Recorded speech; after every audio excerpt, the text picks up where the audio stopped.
¿Cómo les va? Buena jornada para todos. En Venezuela inician ejercicios militares fronterizos. Venezuela, Soberanía y Paz 2019, así se llaman.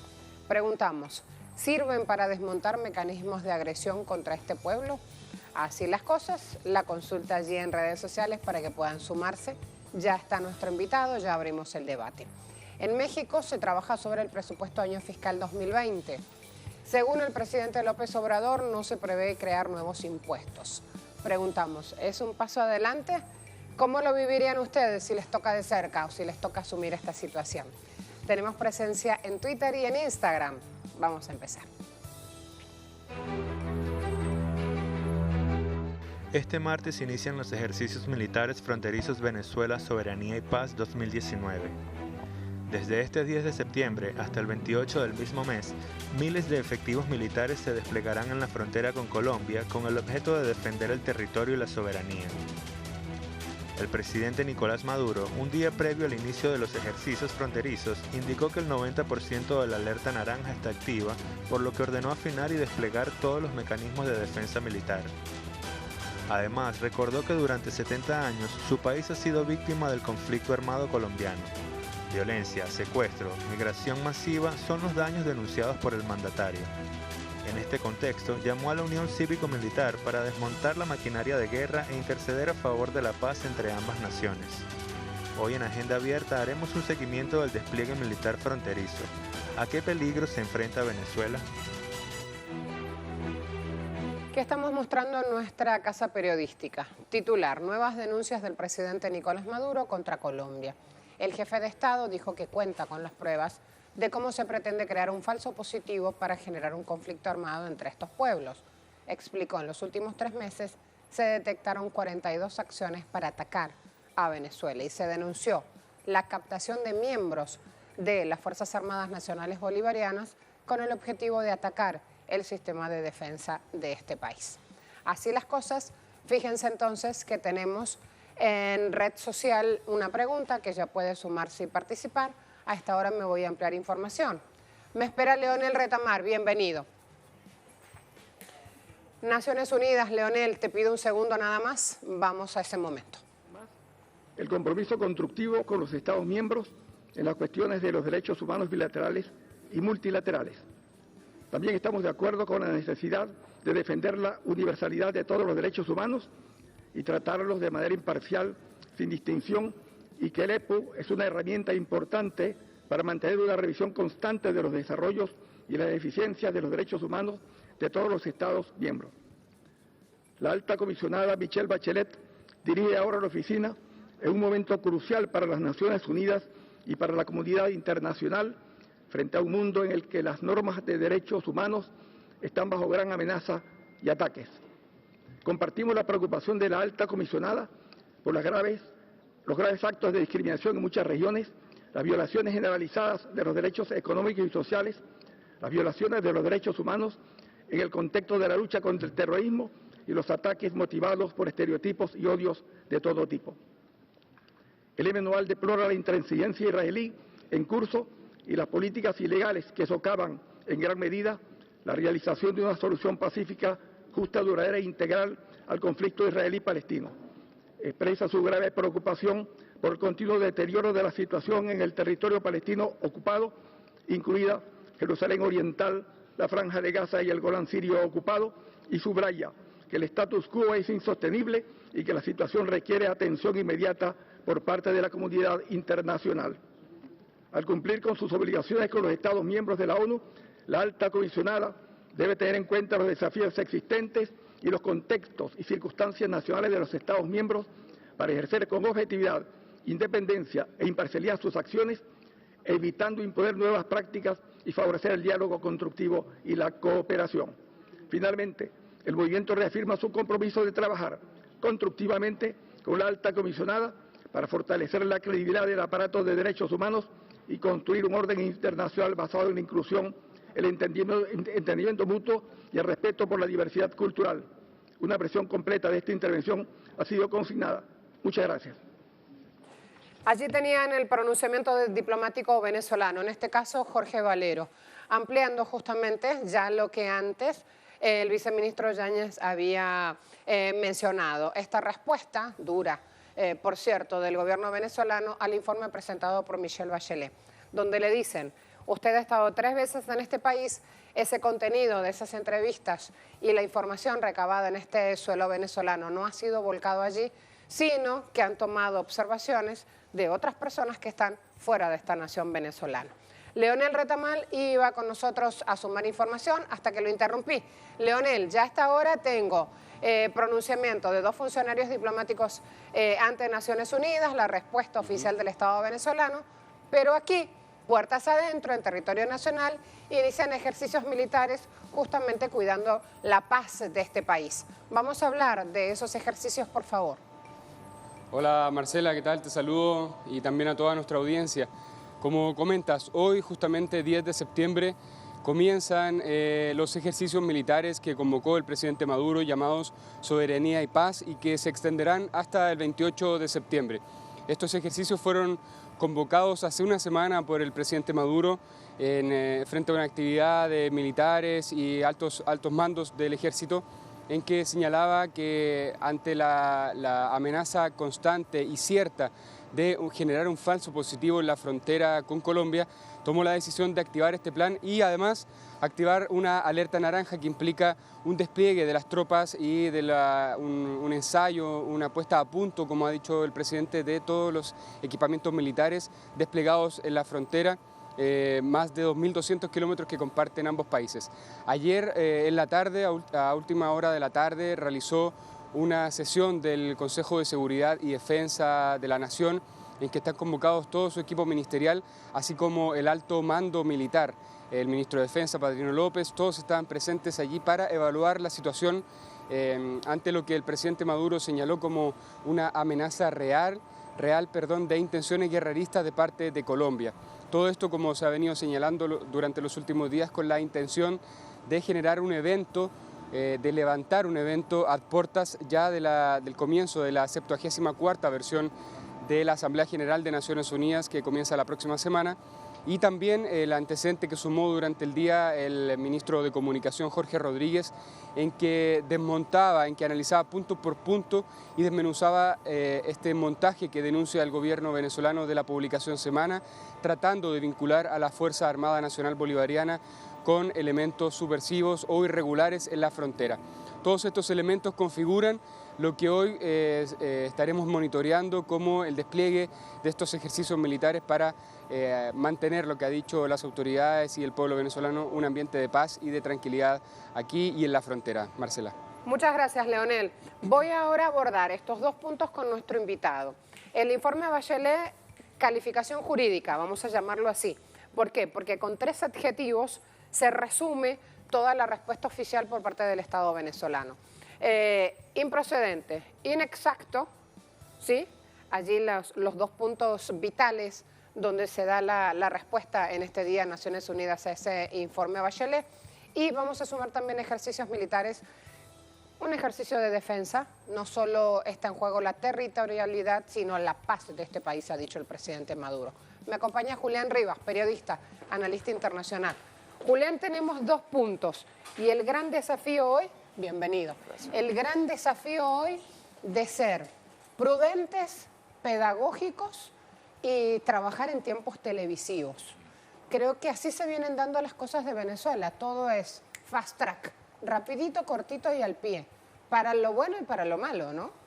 ¿Has visto cómo se vienen dando las situaciones en lo externo y a lo interno?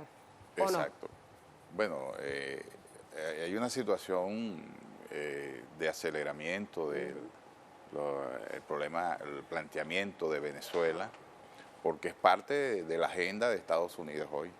Es una agenda que es global, pero en relación a Venezuela es la acentuación de los mecanismos de agresión, particularmente el cerco económico, el bloqueo financiero se ha ido acentuando y ha sorprendido la reciente activación de Colombia cuando se pensaba que había bajado en los últimos meses en función de generar una situación de mayor caos y presión por el cambio de las instituciones en Venezuela. Yo hablaba de este informe Bachelet con 3 términos, me guardé el tercero para traértelo aquí. decía, inexacto, improcedente. Tercer adjetivo que usan para estos casos, específicamente los jurídicos, es malicioso. Exacto. Así que ahí creo que tenemos cómo entender la postura del gobierno venezolano a la hora de asumir una respuesta hoy en Naciones Unidas a ese informe Bachelet. El informe Bachelet es un informe tendencioso en cierto sentido, porque además es un informe que desconoce la realidad globalmente. Pareciera que fuera un encargo, porque si bien tenemos problemas de distintos tipos, Venezuela ha estado en todos estos años sometida a la observación de Naciones Unidas, según la programación que se dan para las naciones cada 4 años de evaluación. Pero más allá de todo esto, se da en un momento en que algunos países tienen violación de derechos humanos y otros no. La responsabilidad de derechos humanos compete a los estados. En caso de una situación extrema, habría una intervención en el marco de los conflictos. Sin duda, sorprende porque el anterior fiscal de la Corte Penal Internacional, el señor Moreno Campos, por mucho tiempo absorbió la investigación en Colombia sobre la violación de los derechos humanos, tipificada según delitos como genocidio, en algunos casos, delitos de agresión, delitos de guerra, crímenes de guerra y delitos de agresión, particularmente el que ocurrió contra Ecuador y todas las agresiones que se han dado en relación a países vecinos, particularmente Venezuela. Quizás nosotros hemos estado un poquito indecisos en relación a la denuncia de lo que ha ocurrido en Colombia y estamos en una situación hoy crucial en la cual de manera acelerada también debemos advertir el problema que hay en Colombia. Creo que Colombia ya es un objetivo político del uso del paramilitarismo como una estructura directa de conflictividad y guerra, y por otra parte la presión de Estados Unidos, Reino Unido en el Caribe. Es una situación que obliga, por supuesto, a Venezuela a tomar una serie de decisiones de defensa y otras que tienen que ver con ordenamiento interno. Venezuela necesita redefinir su esquema de producción, necesita cerrar el ciclo de desregularización de la economía, particularmente el sector comercio, el sector trabajo y los servicios y resolver problemas de orden fiscal que nos permitan encarar una situación que es difícil, que va a obligar a que el país genere mayor cantidad de recursos, de alimentos, y a la vez revisar su situación de alianzas internacionales, porque la agresión de Estados Unidos es decidida y firme. Decía Valero recién que justamente los derechos humanos en su conjunto están en peligro en todo el mundo y no solamente en este territorio a raíz de la acción de Estados Unidos. Bueno, ya está demostrado en los últimos 20 años, 30 años, que el recurso del injerencismo humanitario como un mecanismo de intervención política y militar. Antes incluso de Haití. Está demostrado. Sí, ocurrió particularmente en los años 90 en la antigua Yugoslavia y en Albania. Es la intervención generada a partir de altavoces de medios, de magnificación de algunos hechos, mientras en otros países se ocultan. Y el caso de Venezuela, sin duda, se ha acentuado porque hay un planteamiento decidido de estas naciones, particularmente de Estados Unidos, de acabar con las instituciones de la República Bolivariana. Quiero ir nuevamente a este informe de Bachelet, porque es importante, me parece, o nos parece, que quede claro cómo está montado cuando hablan los diplomáticos venezolanos, porque esas palabras van a ser tomadas, ya están siendo tomadas y replicadas en el mundo. El primer diplomático venezolano, Yáñez, que se sienta hoy en Naciones Unidas y dice: señora Bachelet, su equipo de trabajo y usted han estado en Venezuela, han hecho 3 visitas ya.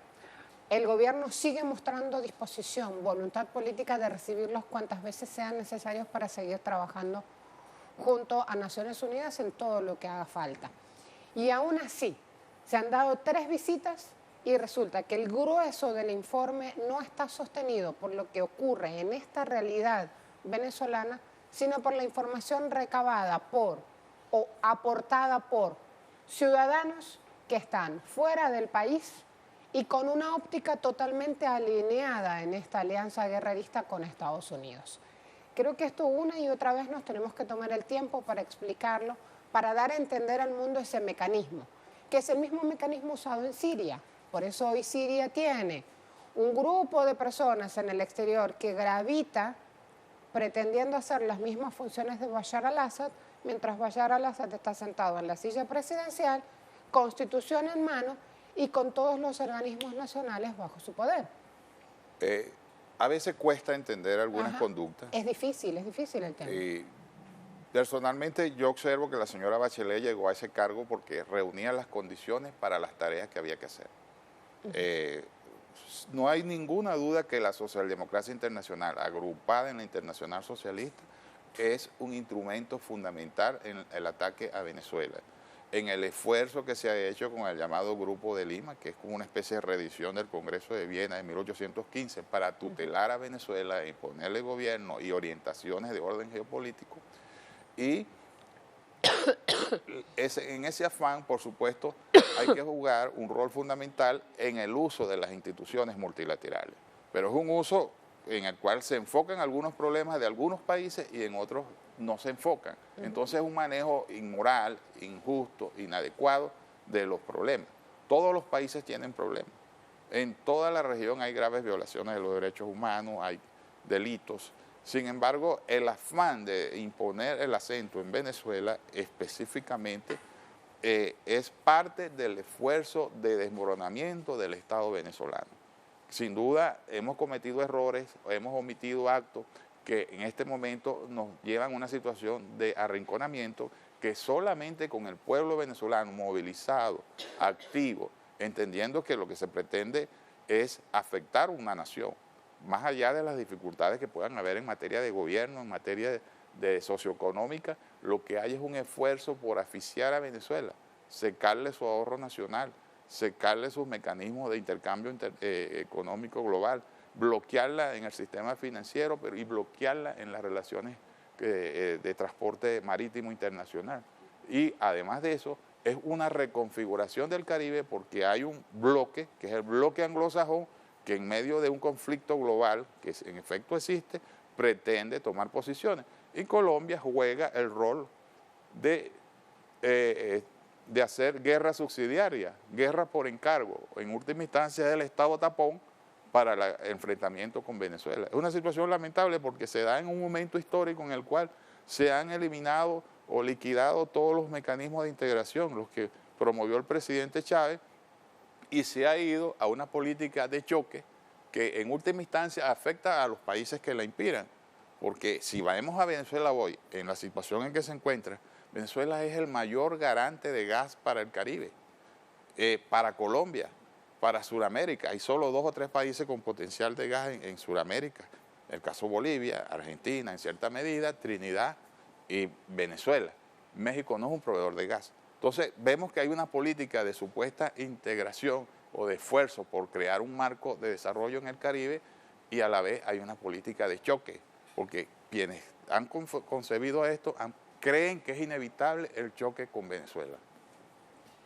Y entre ese término choque que nos lleva justamente a rememorar viejas épocas y viejas agendas guerreristas, quiero venir a la importancia de hacer estos ejercicios militares en Venezuela 2019 y cuando hoy la mediática internacional suma las imágenes de estos ejercicios militares, aparece la foto del presidente Maduro como promoviendo justamente o abriendo paso al injerencismo, a la violencia con un pueblo hermano como lo es Colombia. También hay que desmontar ahí justamente esa versión para situar estos ejercicios militares en la realidad en la que están ubicados.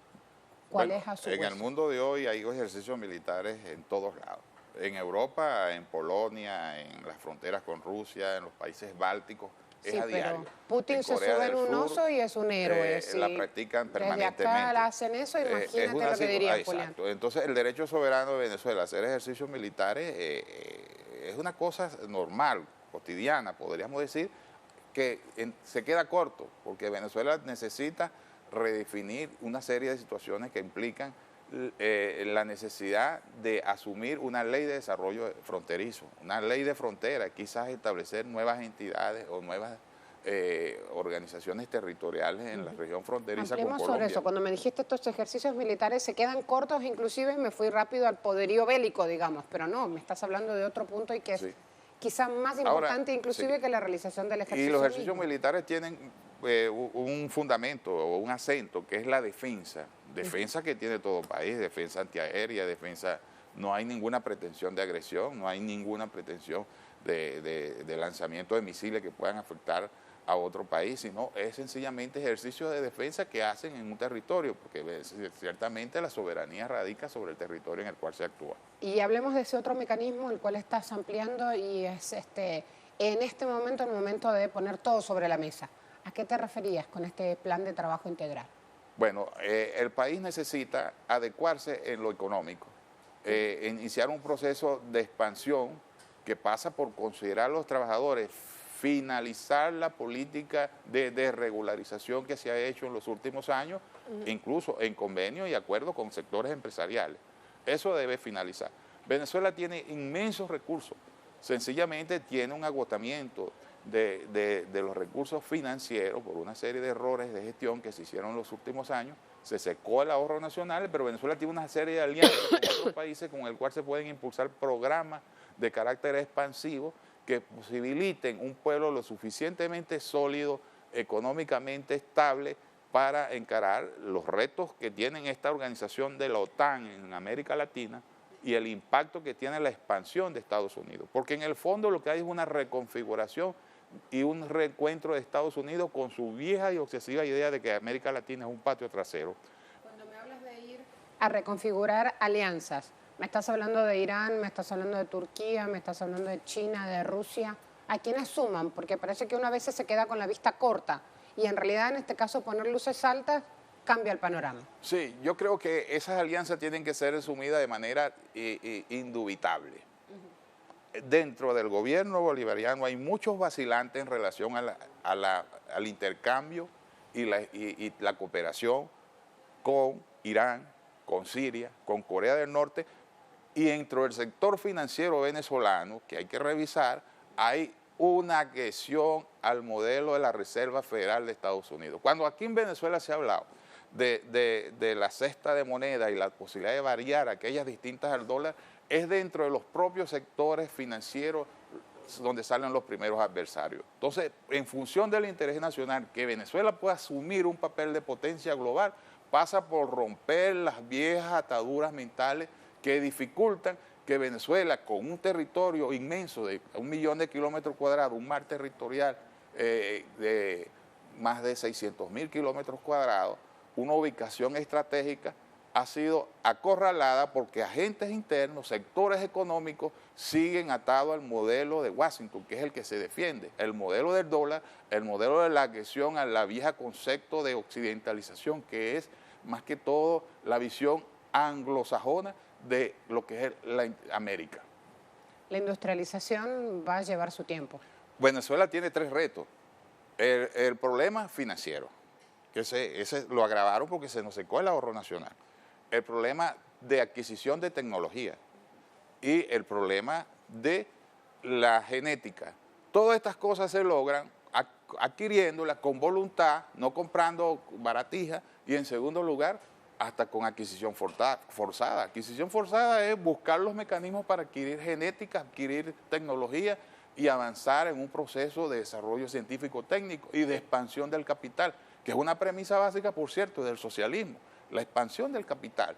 Entonces, esta situación que hemos tenido de acorralamiento ha obedecido a que factores internos se aliaron con externos, asfixiaron la economía, siguen aliados a sectores como Rothschild, Soros, y a sectores de la oligarquía colombiana que tienen un canal de entrada en Venezuela, porque en Venezuela ciertamente hay que limpiar, y hemos dicho, hay que revisar la economía sumergida que impide las posibilidades de desarrollo y descubrir aquellos poderes fácticos que la dificultan y que impiden que Venezuela saque provecho del inmenso potencial de recursos que tiene, en minerales, en recursos de pesqueros, en energéticos indiscutiblemente, y además en agrícola. Tenemos que hacer un plan de desarrollo agrícola, pero eso es fundamental al lado de los mecanismos de defensa en el cual hemos avanzado bastante y al lado de la visión multilateral.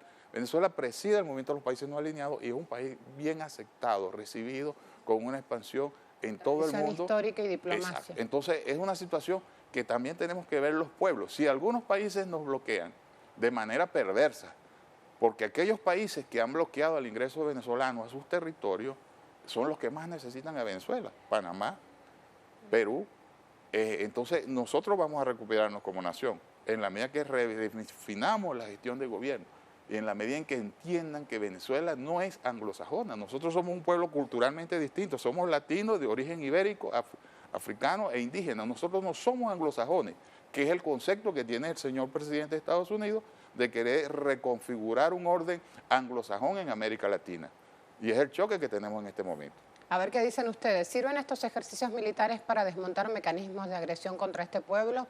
67% dice sí, 24% dice no, 9% dice no sé. Así entonces nos vamos a una pausa, vamos a abordar otros puntos al regreso, vamos a sumar también otras informaciones. Agradezco a nuestro invitado, Julián Rivas, con nosotros. Daría para que hagamos un programa especial realmente abordando múltiples temas cada vez que nos sentamos a hablar de Venezuela.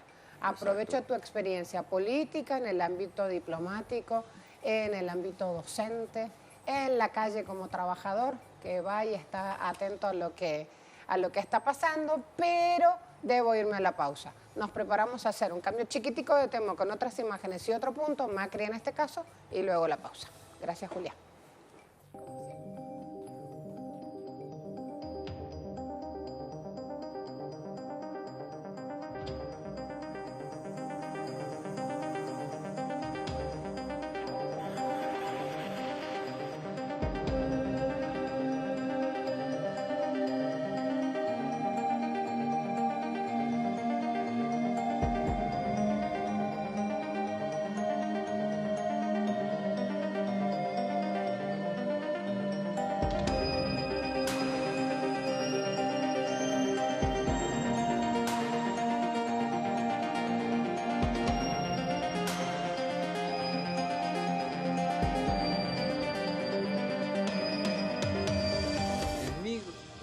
La inflación no va a ser un tema.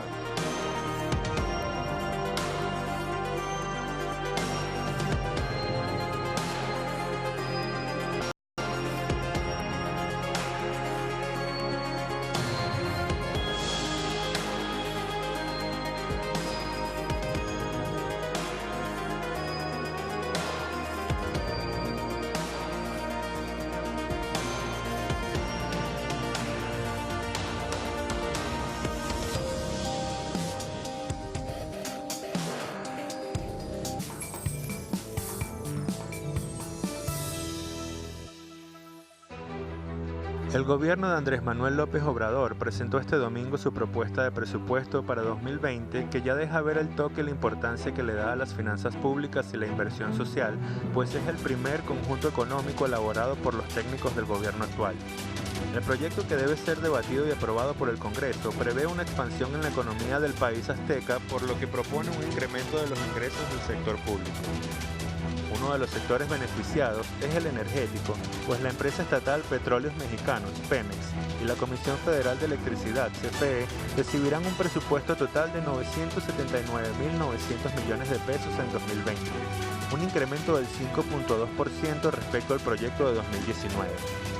Con estas medidas, el gobierno espera fortalecer el bienestar social y el desarrollo del país. Hoy en Agenda Abierta analizaremos parte de este programa económico impulsado por el gobierno de Andrés Manuel López Obrador.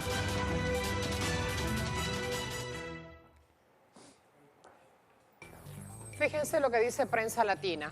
Prensa Latina repetía el mismo número que mencionamos justamente en esta presentación. Así que vamos a mostrarles los beneficiados Pemex y el sector energético, cómo están incluidos en este presupuesto México 2020. Una asignación que tiene justamente en el objetivo del gobierno recuperar Pemex, que es el emblema nacional petrolero, y poner en marcha inversiones en producción y refinación petrolera para que sean nuevamente un gran exportador neto de crudo. Este fin de semana, jueves y viernes, se reúne OPEP hablando de crudo. Ahí vamos a tener también novedades para el sector. Me voy a presentarles el plan económico para México, según López Obrador. ¿Qué es lo que espera él? Una economía con una expansión entre 1,5 y 2,5% el próximo año, con un tipo de cambio peso-dólar en 20 pesos y mezcla mexicana en 49 dólares por barril. Aquí hay recursos, tienen nuevamente la cifra, 4,4% de aumento respecto al presupuesto aprobado en este año 2019. Además, 965.000 millones de pesos van dedicados a las pensiones. Ahí también sería bueno ver si es más alto o más bajo que el 2019. Aspectos principales del programa: inversión social, desarrollo social. Allí van a tener el siguiente número justamente que muestre cuánto de esa balanza, con un aumento del 2,8%, si lo comparamos con el 2018, cuánto de esa balanza va a inversión social. Además, gastos de seguridad, en este caso incluidos en el presupuesto, va a incrementar 14,5%. Y los recursos destinados a inteligencia en seguridad nacional también van a tener allí con esa variación del índice. Serán de 102 millones de dólares, para darles una idea. Hacienda dice: la economía mexicana va a vivir un momento de expansión. Ya tenían antes el mismo número, 1,5 y 2,5% el próximo año. Allí entonces algunos de los puntos de este plan económico para México. Eduardo Martínez a esta hora se suma con la información. ¿Qué tal? Muy buen día, un gusto acompañarte en esta emisión de Agenda Abierta. Efectivamente, el día de ayer el presidente Andrés Manuel López Obrador, junto con el secretario de Hacienda Arturo Herrera, pues defendieron el presupuesto que presentaron al Congreso, a la Cámara de Diputados, para el próximo 2020, o sea, para el próximo año. Cabe decir que hay cosas importantes en ese presupuesto. Por un lado, hay un importante énfasis en el tema de programas sociales, es decir, el tema del presupuesto para ese rubro que tiene que ver con el bienestar o con la Secretaría de Bienestar aumentó en un 6 y 7%. Cabe decir también que el presupuesto destinado precisamente para esa secretaría creció en un 11% y el presidente López Obrador dijo que los recursos están garantizados no solamente para financiar algunos programas prioritarios como son la pensión para adultos mayores, sino también para todo lo que tiene que ver con servicios de salud y el abastecimiento de medicamentos. Por otro lado, también hay unas partes interesantes que tienen que ver con el fortalecimiento de la Secretaría de Energía y de Petróleos Mexicanos para incrementar la producción de crudo y sobre todo también para reducir el costo de los energéticos y de los combustibles. Además, también se señaló que entre los rubros que también tuvieron un aumento importante es el de la seguridad. La Guardia Nacional contará con importantes recursos para poder construir las instalaciones necesarias que le permitirán el despliegue por todo el territorio mexicano y con ello pues realizar esta estrategia de combate al crimen y de pacificación que ha propuesto el presidente desde su campaña presidencial. Y bueno, ahora con este presupuesto que ya es uno de los presupuestos o el primer presupuesto que elabora el gobierno de López Obrador, porque recordemos que el presupuesto que rige actualmente en este 2019 pues fue elaborado con el gobierno saliente. Allí entonces Eduardo Martínez con la información. Muchas gracias. Me voy directamente al espacio de análisis. Ya me espera nuestro invitado Iván Iturbe Carvajal, profesor en Política y Comunicación de la Universidad Iberoamericana. Iván, bienvenido. Buen día. Hola, buen día para todos. Muchas gracias. Lo mismo. ¿Sabe qué? El buen punto para empezar el tema de cambio es este enfoque social del presupuesto 2020 de México. ¿Por qué digo esto? Porque es lo menos reseñado por la mediática internacional, o sea que debe ser un buen paso. La mediática internacional hoy tiene como titulares todas las voces en contra de López Obrador, pero en sí el desglose de este presupuesto y el análisis no está en ningún lado. ¿Por qué será, Iván? Bueno, sin duda intereses. Lo que no dicen estos análisis es que la expectativa que se tenía hace 2 años cuando empezaban las campañas políticas era que la incertidumbre que podía generar López Obrador en los mercados. Esto no es así, el presupuesto es bastante equilibrado y bueno, para muchos actores económicos y financieros esto no es una noticia. Lo que esperaban tal vez era encontrar un presupuesto bastante cuestionable. No lo es así, es un presupuesto en donde por fin podemos ver a el político López Obrador convirtiendo sus palabras y promesas en acciones públicas, en políticas públicas, y eso es lo que estamos viendo en este presupuesto, un presupuesto bastante social. Del déficit fiscal y cómo planea abordarlo, sujetarlo justamente para que ese presupuesto no se vaya de las riendas.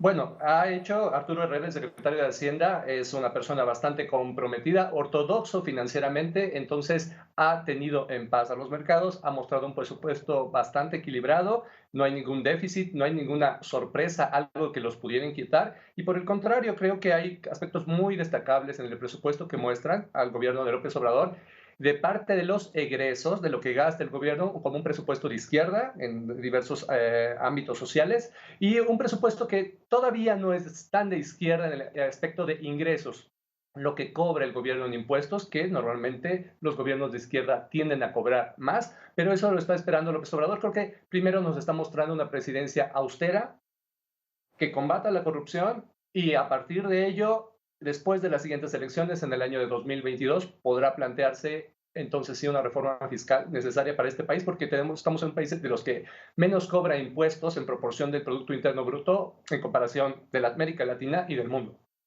Cuando hablamos de austera, hablemos de la austera para México y de la austera para Europa, porque el término austeridad sí que levanta polvareda. Por supuesto, y te doy un ejemplo, la Presidencia de la República que redujo el gasto 40%, si desglosamos ese gasto, vemos una caída en ciertos rubros de la Presidencia, por ejemplo, en vuelos de avión, de más del 10, 11 veces, la caída, al igual que en gastos de seguridad, gastos de comunicación social. Entonces, estamos viendo realmente reflejado una verdadera política de austeridad como hace mucho no la habíamos visto en el gobierno. Y al mismo tiempo estamos empezando a ver un gasto muy fuerte de parte del gobierno de López Obrador en ciertos programas. Digo, podemos hablar de su programa estrella de alguna manera, que es el de los adultos mayores, que es bastante representativo. Alcanza, para la gente de otros países que no conoce bien este programa, son alrededor de $6.500 millones. Y se le da a ni más ni menos que 8 millones de adultos mayores, mayores de 65 años en este país, un ingreso universal de, bimestral, dependiendo, de $130. Entonces, eso se refleja en las políticas públicas de López Obrador. Y bueno, de ahí que no es una gran noticia precisamente para los actores financieros, ¿no? Ver un presupuesto así. Y así es como va apalancando ese estado del bienestar que tanto extrañan en suelo europeo, Francia, con esa vieja tradición, así es como va López Obrador andando ese camino. Te has metido de lleno en esta última parte justamente en lo que es protección social, inversión social. Quiero a esto sumarle también la cuestión impositiva. Decías que la izquierda tradicionalmente suele subir los impuestos, pero resulta que los mexicanos se han dado con que este año 2020, año fiscal 2020, no van a tener ningún nuevo impuesto por pagar. Y creo que ahí también esa última clave nos va a dar un cambio de lectura en este presupuesto o en este devenir político de México hoy. No es solo el presupuesto en realidad. Exactamente, vienen cambios, por lo pronto son algunos ligeros, es decir, el secretario de Hacienda Arturo Herrera anunció que busca aumentar la recaudación, no así la tributación, que son dos conceptos diferentes. Busca eficientar el cobro de impuestos, busca atacar la evasión en este primer periodo, busca empezar a cobrar a los servicios tecnológicos, a plataformas de televisión que hasta el momento no están pagando impuestos en México. Esto va a confrontar intereses internacionales, financieros de las grandes corporaciones. Así ha sucedido en Europa. Vamos a ver el efecto aquí en México. Entonces, este efecto recaudatorio, que va a haber un mayor control, buscan tener mayores ingresos, y creo que el cambio, y así lo han anunciado abiertamente, será hasta después de las elecciones del 2020, las elecciones legislativas en México, cuando decidirán entonces sí pagar un costo político por una reforma fiscal que sí aumente los impuestos. Por lo pronto, en contra de la expectativa de mucha gente, no han aumentado realmente, sino se buscan cobrar mejor los impuestos ya existentes. Se entiende. Hay un punto que es muy importante y es el del trabajo, porque nuevos puestos de trabajo en grandes países latinoamericanos no hay. Y cuando digo grandes países latinoamericanos es porque justamente nos venden de que esos países, como tienen un alto crecimiento del PIB alto, en la ralentización mundial actual, en la global actual, hablar de un crecimiento del 5% es importante. Se da en algunos países de Centroamérica y en otros de Latinoamérica con un crecimiento menor. Cuando nos venden que el PIB sube, dicen, uy, están buenísimo, entonces la gente que vive allí, porque hay nuevos puestos de trabajo, porque se paga mejor la hora de salario, porque hay más beneficios laborales y vemos que hay una dicotomía y una contradicción total en estos dos puntos. Quiero preguntarte si el México de Maquilas pasará a ser un recuerdo ya, cuando en los próximos años hablemos del resultado económico del programa del presidente López Obrador. Bueno, es difícil saber el futuro porque dependemos el 80% de nuestra economía de los Estados Unidos, los efectos a largo plazo de los programas de López Obrador. Pero lo que sí es cierto es que vamos a esperar unos cambios a lo largo de los próximos años en materia fiscal. Creo que es difícil plantear tan bien el escenario en torno al futuro en cuanto a la maquila, pero bueno, el programa de López Obrador está siendo bastante austero, equilibrado, pero necesita de inversiones económicas en el país. Sin duda, ningún gobierno en el mundo es capaz de tener un esfuerzo social sin tener inversiones que alienten el crecimiento. No basta, como bien mencionas, tener el crecimiento porque muchos países en Latinoamérica hemos tenido crecimiento por ciertos periodos y eso no se ha reflejado en la desigualdad, ¿no? O en el combate a la pobreza, y ese es el gran reto que tendrá el presidente, atraer inversiones que por fin creen verdaderos empleos y que en verdad aumenten la calidad de vida de todos los mexicanos. Y ahí la clave. Gracias, Iván. Gracias por este tiempo. Gracias a todos ustedes. Un saludo a todo el auditorio. Como siempre, va al punto nuestro invitado. Han visto qué claro y qué despliegue a la hora justamente de fundamentar cada respuesta, qué despliegue justamente de conocimientos. Para quienes nos siguen, piden bibliografía, vamos sumando información, allí ustedes van captando los distintos ejes temáticos que les resultan justamente atractivos.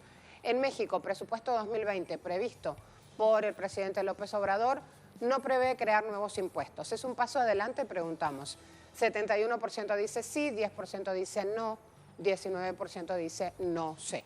Nos preparamos ahora a ver en este caso cómo López Obrador mostraba a los medios la cámara espía que encontraron en el Palacio Nacional hace unos días nada más. También esta es una situación que está pasando y que en el día a día de la política mexicana surge como noticia. Miren, este es el aparatito. Esta es la cámara. Estaban, creo que haciendo la limpieza. Pero esta es la cámara. Los técnicos dicen que tenían que estarla descargando cada determinado tiempo. Sí, sacando las imágenes. Presidente, pero las memorias. Estaba en una de las salas donde asisten quienes van a hacer planteamientos de todo tipo y nosotros no aceptamos que nos hagan propuestas indecorosas. No hay nada que ocultar. No, porque no hay paranoia.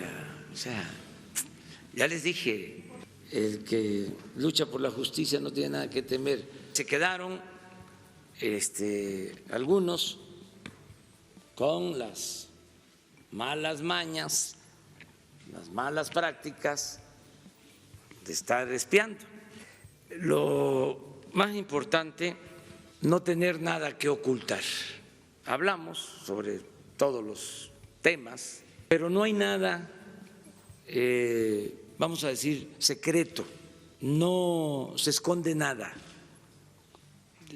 Por eso no le damos mucha importancia a estas acciones. Para hoy en Argentina estaba convocado un paro de trabajadores estatales. ATE es la central sindical que los nuclea, pero han sido llamados por el gobierno también para ir a sentarse a hablar en paritarias. Vamos con Sabrina Roth a ver qué información tiene. Saludos en estudio, saludos a toda la audiencia de Telesur. Se realiza en el día de hoy, convocada por la Asociación de Trabajadores del Estado y la Central de Trabajadores de la Argentina, la CTA Autónoma, un paro nacional de actividades de trabajadores estatales en todo el país. Esto también incluye a la Federación Judicial Argentina y a la Administración Nacional de Aviación Civil, motivo por el cual podrían haber cancelaciones y demoras en los vuelos de los distintos aeropuertos del país. Los reclamos tienen que ver, por un lado, con la cuestión económica, la apertura, el pedido de apertura de paritarias. Recordemos que después de las elecciones primarias, con la devaluación de la moneda cercana al 25%, esto impactó directamente en la inflación, en los precios de los productos que llegan al consumidor final. La canasta básica hoy en Argentina es de 32.000 pesos. El gobierno dispuso un aumento del salario mínimo vital y móvil solo del 35% en 3 cuotas. Esto llevó el salario mínimo de la Argentina de 12.000 a 16.000 pesos, es decir, la mitad de la canasta básica. Por eso otra de las medidas de la jornada de hoy tiene que ver con el rechazo a este aumento dispuesto por el gobierno por considerarlo insuficiente, el reclamo de salarios que superen la canasta básica y también el pedido de reincorporación de los trabajadores despedidos. Vamos a estar siguiendo de cerca todo lo que sucede en la jornada a través de la pantalla de Telesur. Volvemos con ustedes a estudios. Gracias, Sabrina. Vamos a revisar información sobre Estados Unidos. Allí entonces presentamos este portal. En Estados Unidos anuncia una nueva regla que limita el empleo a inmigrantes. Comunicado oficial indica esta decisión que, según Estados Unidos, es una medida que pretende mejorar el procesamiento, tanto para conceder como para rechazar visas. Nueva regla que para los inmigrantes tendrá un plazo de 60 días, así que ya miren los pronunciamientos, los comentarios del público en general y estén atentos entonces a lo que pasa.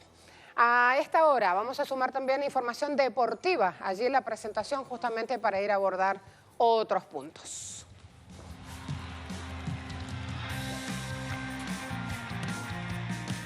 Y esta es una gran noticia. Pedía las imágenes, me dicen no las tenemos todavía. Argentina-Serbia, semifinales, última hora. Argentina sorprendió y por 10 puntos de diferencia, Henry, ¿a ti que te gusta? Mira esto, 97-87. Nuestro director sigue el básquet. Argentina le ganó a Serbia, es histórico, va a semifinales del Mundial de Básquet y allí entonces las inmensas repercusiones deportivas hasta ahora. También el deporte es noticia, también un periodista debe estar conectado con la información deportiva para saber qué es lo que ocurre. Fíjense, pronunciamiento del organismo que nuclea el básquet argentino. Argentina está entre los 4 mejores del Mundial de China. Emocionante victoria ante Serbia. Vamos a subir la imagen con una tarea colectiva sublime. ¿Quién se viene el viernes? Y no sé, o Estados Unidos o Francia, en Beijing. Terrible, señores, ese día es mío, me lo tomo completico. Además, hoy, hablando de Venezuela-Colombia, van al fútbol. Se enfrenta este combinado nuevamente en un amistoso, doble fecha FIFA, la vez anterior cuando jugaron Colombia ganó. Son 2 eternos rivales en el fútbol, a la vez hermanos inseparables. Se ven esta noche las caras, 2 selecciones que tienen un nutrido historial de enfrentamientos, pero tienen bajas de sus potenciales figuras. En este caso no juega Radamel Falcao para Colombia, tampoco Salo Rondón para el lado venezolano. Pero son 2 seleccionados repletos de jugadores con mucho talento, muy conocidos. Está Muriel, está Jefferson Sotelo.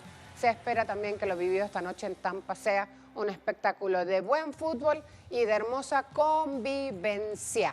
Ambas cosas se necesitan.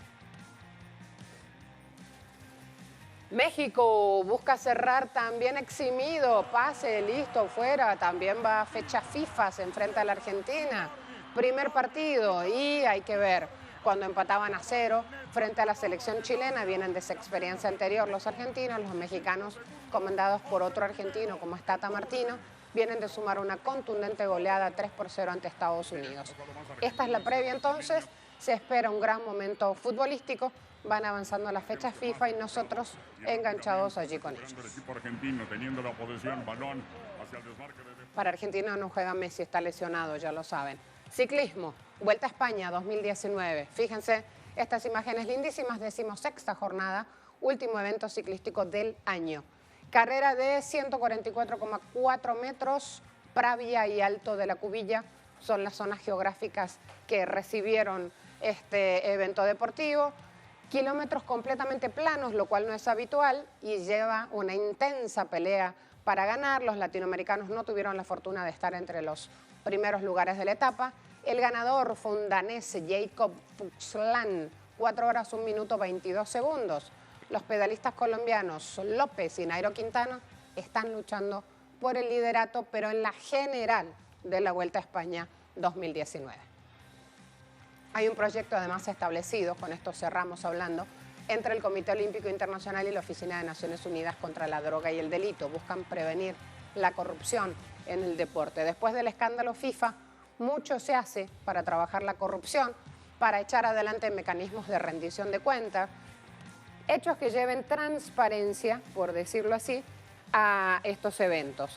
En este caso, fíjense el pronunciamiento del Comité Olímpico con instrumentos buscando, dicen ellos, reconocer a los infractores e investigar los delitos cometidos.